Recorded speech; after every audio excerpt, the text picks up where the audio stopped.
1, 2, 3. Welcome everybody. Anthony Alfonso coming in with another live Q&A.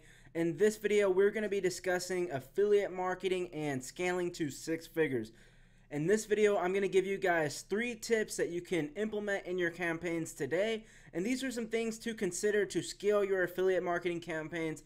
If you have a campaign making you some money, you know, $50 a day, $100 a day, and you want to get to that $1,000 a day or more. So that's what we are going to be discussing in this live Q&A. After that, we are going to be going into a live Q&A. But if you're watching the replay, just fast forward maybe, you know, another 2 minutes, 2-3 minutes. I like to make sure I let some people get on before I start going into the content. But yeah, by the way, shout out to everyone who's got their notification bell on Friday. I don't think we've done a live stream on Friday in a long time, so yeah, it's going to be pretty lit. So welcome everybody tuning into the live stream, and you know, get your notepads out. We're going to be hanging out. We're going to be chatting about affiliate marketing, media buying in general, and some tactics that I feel that you should be implementing in your campaigns today if you're not using what I'm going to be telling you. So yeah, let's see. We got some people strolling in now. Also, if you guys are watching the replay, let me know what you guys think about these live Q&As. As you guys know, what I'm actually doing is I'm doing a mini challenge for myself, and what I wanted to do for myself was come on YouTube live every day, I have topics picked out, I have thumbnails ready to go, and just really do a discussion live and then do a Q&A. One reason I like doing these Q&As is that, a side note, it actually lets me know what people are struggling with, content to create for YouTube just in general. But today's live stream, the live stream is going to be roughly, let's just say, 20 minutes. So, we're at the 2-minute mark now. Live stream is going to be about 20 minutes today. Welcome in, Nicholas. Yeah, I'm doing great, man. Thank you for asking. And, welcome in, man. I'm glad you got that notification bell on. But, yeah. In about 30 seconds, we'll get started, and make sure if you guys have not subscribed to the channel and you're just seeing this for the first time, hit that subscribe button, notification bell. As always, I come on YouTube to bring value and then also share my experience with you guys, because lessons that I've learned in my affiliate marketing and running my online business, maybe that can help you. Maybe if you're having, some small hiccups in your business, maybe one of my stories, maybe something I'm discussing on the live stream may help you in your business. So, as you guys know, I've been documenting the journey for a while. If you guys go back and look at my very first video, I used to never do live Q&As, so it's actually pretty motivating to come on, hang out, and do these live Q&As. But yeah, so we got some people on the live Q&A, so let's actually get going into this. So today we're going to be talking about 3 different topics in terms of scaling your media buying. And right now I have some notes here just so I make sure I don't miss what I want to tell you guys about. And the 3 different topics: brand bidding, pixels, and your backend. So number 1, we're going to be starting off with brand bidding. Now, if you guys don't know what brand bidding is, what brand bidding means is that now keep this in mind, this is more tailored towards affiliate marketing, but this can relate with other niches if you guys are in different business models. So brand bidding, what is brand bidding? Brand bidding means that if, for example, you're promoting Apple hypothetically, and Apple says, hey, you can promote our Apple cell phones, brand bidding means is that they do not want you to brand bid on Apple. So theoretically, they do not want you to go to Google or go to Bing or go to platforms and bid on keywords related to Apple. Now, if you do, theoretically, they don't have to pay you out those commissions because you're breaking the rules on that offer. So that's what brand bidding is. Now, the reason brand bidding is important in terms of scaling, I'm going to give you guys an example. A campaign I'm running right now, and this is exactly what I'm doing. If you guys haven't followed me and you guys haven't heard this, I've mentioned it in past videos. This is very powerful. So if you have a winning Facebook ad campaign, if you have a winning general Facebook campaign, what you want to do is target on search traffic. Now keep in mind, sometimes people may see your offer, and let's just say your offer is, I don't have much next to me, but a neck hammock. This is an e-commerce product that's in an affiliate network. Let's just say that neck hammock offer, someone may see the ad on Facebook. The first thing they're going to do is they're going to go to MSN, they're going to go to Yahoo, they're going to go to Google, and then they're going to type the name of that product in Google. Now, what you can do as an affiliate and as a marketer is bid on these keywords. Now, I'll give you guys an example. One of my campaigns that I'm doing this on right now, the search volume is low, and I've spent roughly $30 to make back $600. Now, my results are not typical, but that's exactly what I did, is that I'm running a successful ad on Facebook, and what I'm doing is I'm retargeting on Bing ads. And now I am also retargeting on Google. The ROI is a little bit different on both, but in general, $30 spent. I've roughly got about 200 clicks. Now, keep in mind, there's not going to be a huge amount of clicks coming in, so I only got 200 targeted clicks. And now, typically, when you brand bid on a keyword, for example, we're brand bidding on Apple for this, theoretical example right now, you may be spending, $1 to 50 cents on a click, sometimes even more, sometimes even $3. But if every 3 people click, you're going to make a conversion. And that's what happens with my campaign. So note right there, that's the very first note in terms of scaling your media buying. Make sure you're brand bidding on your affiliate offers that you're actually running. Now, you may not want to do this in the beginning if you're just getting a campaign up and going, unless you're starting with search traffic and you're starting with brand bidding. Now, that's a conversation for another time. So welcome everybody who just tuned into this live stream. I have 2 more topics we're going to go over, and then after that, we're going to go into a live Q&A. So the very first topic in terms of scaling your media buying was brand bidding. If you guys missed what I said on brand bidding, just rewind the last, 4 minutes.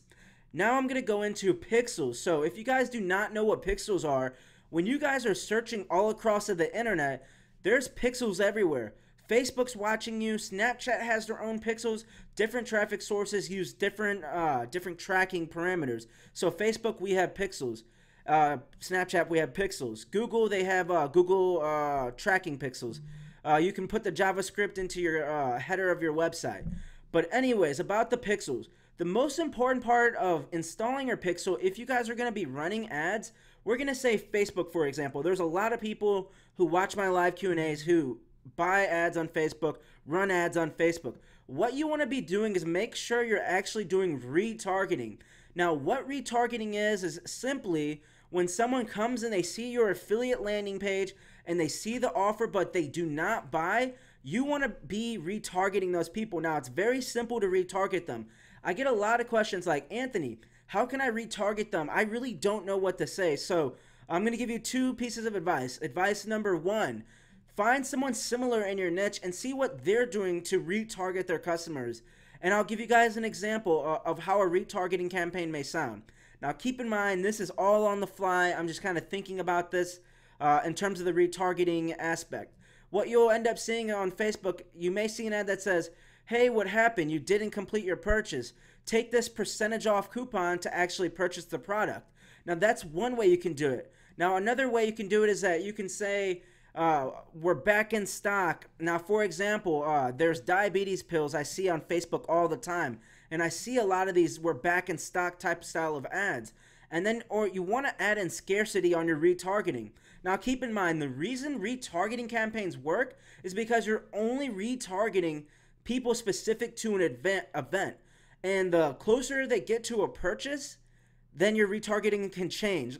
So it's really hard to explain retargeting without actually sharing my screen and going over a diagram for you guys. But keep in mind, just go on YouTube right now, how to set up retargeting. You want to be making sure if you're trying to scale to 6-7 figures or whatever your goal is, even if it's, $500 a day, add in retargeting campaigns, because you can spend roughly, $10 to $30 on a retargeting campaign per day, not spend much, but have that there to target that user. So now we just went over retargeting and brand bidding. Now, the last thing I want to talk about in terms of scaling your campaigns is what are you doing on your back end? The back end is so important. So how are you monetizing off of your leads? So now this can be for social media marketing, e-commerce, affiliate marketing. When someone's coming on your email list, ask yourself this right now. What are you selling them on the back end? Do you have something set up that you can keep offering them? Keep in mind, so I'll give you guys an example. When someone comes in, they may buy an offer today, but in about 2 weeks from now, they may go buy the next offer that you're trying to promote to them. So think about what your backend is. Do you have email follow-up set up in the back? How are you monetizing your list? Now, uh, I hope you guys are getting a ton of value from this. By the way, I hope you guys have your questions ready. You can start dropping in your questions, and shortly I'm going to start reading all of the questions coming in. But if you guys just made it onto the live stream, we went over brand bidding, pixels with retargeting, and you need to have a backend. So these are the 3 topics we talked about in terms of scaling your affiliate marketing campaigns to the next level. So right now, if you have any questions regarding CPA marketing, affiliate marketing, media buying in general, ask your questions. I'm here to help and answer some questions on this live Q&A. Yeah, so it's a little strange for me doing a live Q&A on a Friday. As you guys know, I've been doing this live stream challenge for myself, but I can't remember the last time I had a live stream on Friday. Probably the last solid time I can remember was probably a couple months ago was when I did one on a Friday. But I typically don't. I like to save my live streams for the weekend in the afternoon time. Seems when the most people are on, but we have our diehard entrepreneurs on tonight for this 6:34 p.m. live stream because, a lot of people, will go out and your friends, let's just say your friends will be going out to party while you're focusing and growing your business. And, a lot of your friends won't understand why you're focusing on your business when they're going out to parties, drinking and having fun. But you guys are on here kicking it on a live Q&A and, masterminding together. So, yeah, I'm proud of everyone who's made it to today's live Q&A. And also, so keep in mind, I'm aiming on doing another live stream tomorrow. So I have a couple more live streams planned out, but I see we have a question. Kevin says, hola. Hey, what's up, Kevin? Welcome into the live stream. Next question is Charles says, I hear a lot of offers on networks are just super affiliates. How do I set that up? I hear a lot of offers on networks are just super affiliates. Give me a little bit more insight on what your question is, Charles. Your question's a little bit confusing. But, hey, Kevin, I'm actually reaching for 7 figures this year. That's my goal with affiliate marketing and my online business. As you guys know, I set this goal. It's not on the whiteboard because this is my mastermind area. But what my goal is actually to get to 7 figures and win the 2 Comma Club. So I'm actually working real hard at it, and yeah, we're getting closer every day. Next question is, does it make sense to partner with someone on CPA and split the profit? That's a great question. So I'll give you guys an example. When you get started in affiliate marketing and you have, little experience in it, what I would recommend, instead of partnering up with people right in the very beginning, try to get a certain skill set down in affiliate marketing. So if your skill set is writing ad copy and building landers, then if you are going to partner with someone where their strengths are running Facebook ads and turning those leads into conversions based off of the ad copy you're writing. So that's one thing I would recommend. Yes, you can partner with people. I never partnered with anybody when I started to split profits. I hear stories of people partnering up to split profits if there's a low capital. Maybe you have investors. There's a lot of people who get started in marketing, and what they do is once they kind of get Facebook ads down or they get their traffic source down, they end up finding investors to actually invest in them to run their ads and grow, bring them a return on their investment. But yeah, it's all up to you. Just make sure you have a clear contract when you do partner up with people.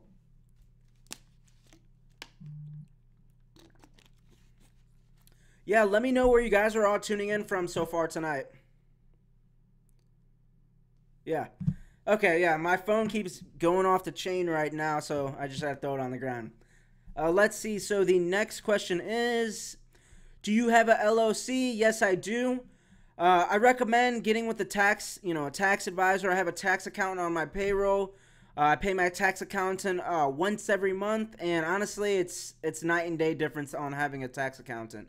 I don't know how much money I would have lost if I didn't have one. To me, when I was getting into online business and learning about it, to me, taxes kind of scared me. So that was one thing I did as fast as I could when I could afford it. I ended up getting a tax accountant. Now, fellow entrepreneurs, I recommend if you are starting your entrepreneur journey, get QuickBooks. QuickBooks is a software that you can use to keep track of all of your expenses. So QuickBooks is a cheap tool. It's roughly $20 for QuickBooks, but if you're keeping track of all of your expenses, when you do go to file your taxes and you do hire a tax accountant, all the information is going to be there, easy for them to read. And yeah, just make sure to do that. Get QuickBooks.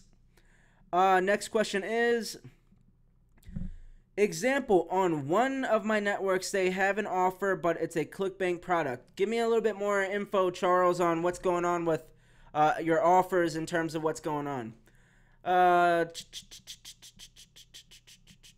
When I did the math, partnering would be the same amount of money, but less time because you're sharing the effort.